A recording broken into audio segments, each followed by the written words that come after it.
So next up, we have JaeEun Kwon. Hello. Yeah, my name is JaeEun Kwon, and I'm the program director at the section of digitally enabled care here at NYU Grossman School of Medicine. And today I'll be presenting our study evaluating how well specialized versions of ChatGPT called custom GPTs can perform on IRB related tasks. We wanted to see whether these tools can actually support IRB processes or if they're not quite ready for that responsibility yet. So as researchers, we all know the importance of IRB. They protect participants and uphold ethical standards, but they're also notoriously tedious. Protocol classification, consent language, data management plans, these all require time and precision. And naturally, with the rise of generative AI, the idea of automating these parts seem very appealing and tempting. And so before we set out to create our own tools, though, we wanted to know what's already out there. Are there GPTs that already claim to help with IRB reviews? And if so, how good are they? And that's where custom GPTs come in. So launched in January 2024, Custom GPT is a personalized AI assistant available in the GPT store on the OpenAI platform. It combines custom instructions, uploaded files, and specific capabilities. It's a specialized version of the general ChatGPT that you can tailor for a specific use case by giving it a unique name, a purpose, and access to specific knowledge that you can customize. So there are approximately 159,000 public GPTs listed in the store right now, and some of these claim to help researchers with IRB, study design, or consent forms. But we noticed there's no quality control, and some of these are being used in really sensitive contexts like IRB preparation. So our goal was to systematically test how well these custom GPTs handle real IRB tasks.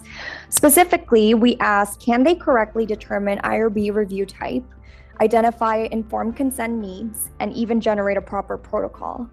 And do these skills correlate? We also look for red flags like hallucinations or false information, since accuracy in this context is crucial. So we conducted a Prisma-guided approach to systematically review the GPT store, and we searched using key terms like IRB, ethics review, research protocol, and consent. After removing duplicates and excluding GPTs that were inactive or unrelated to IRB work, we ended up with a final pool of 38 custom GPTs that met the inclusion criteria. And GPT-4o model served as our baseline to benchmark performance. We focused on 3 complementary evaluation tasks designed to capture different aspects of model performance. First, the functionality assessment.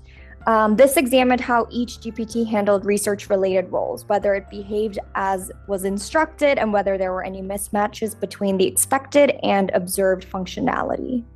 Second, the IRB determination task tested accuracy through a structured multiple-choice framework across 3 transcripts per model.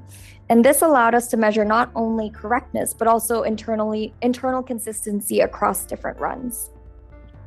And finally, the protocol generation task simulated a real-world research workflow, asking GPTs to draft full IRB protocols based on NIH's 9-section clinical trial template.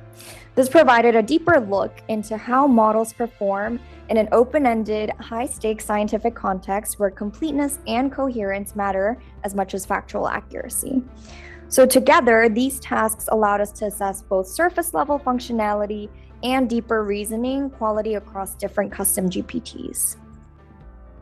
So after narrowing down our sample, we developed a consistent scoring framework to evaluate each GPT's performance.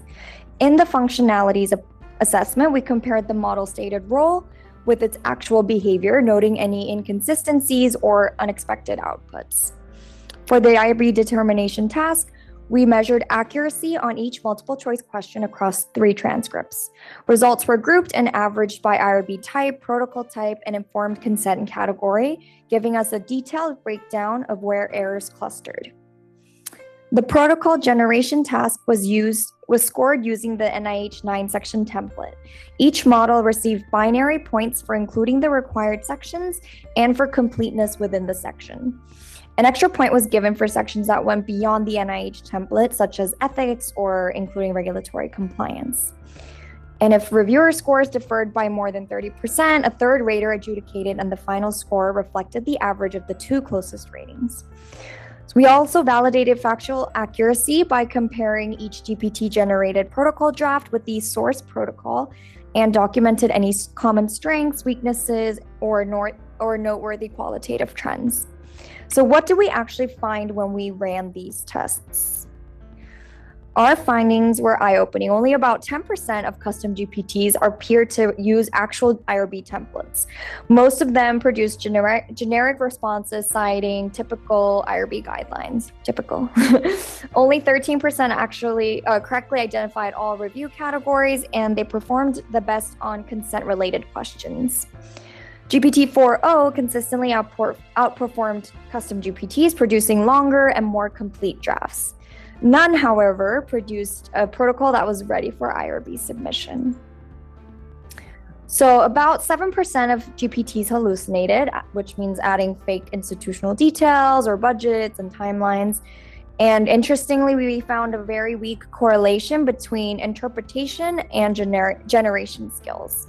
So being good at analyzing an IRB scenario doesn't necessarily mean that the GPT can also generate a high quality protocol. Those are separate competencies. And of course, as with any exploratory study, there are important limitations to keep in mind. We used one detailed protocol, so results may not generalize to other research types. We also couldn't see the internal training data of these custom GPTs, so we don't know what shaped their behavior. And finally, there is currently no validated benchmarking standard for evaluating custom GPTs in research contexts. We created our own scoring framework, but that means comparisons across studies are difficult. And I think we saw from a talk earlier about the rise of using quantitative analysis for qualitative data, but that's still not a prevalent topic now. So even with these caveats, our findings point toward broader lessons for how we evaluate and integrate AI into research. Our findings show that while custom GPTs can help structure and speed up parts of the IRB process, they're not yet ready to work autonomously.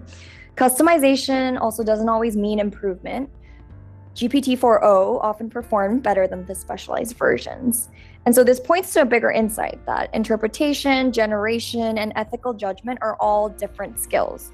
So instead of relying on a single model to do it all, we may need a multi-agent system where different AIs and humans all collaborate and bring each of their unique strengths. And that idea applies across discipline, whether you work in clinical research or social science or computational modeling. The goal isn't to avoid AI, but to design it intelligently with transparency, evaluation, and complementary expertise in mind. And that's where meta research can really lead the way, helping us study, validate, and responsibly integrate these systems into diverse areas of science. Thank you for listening, and here's our team's contact information if you need to know more.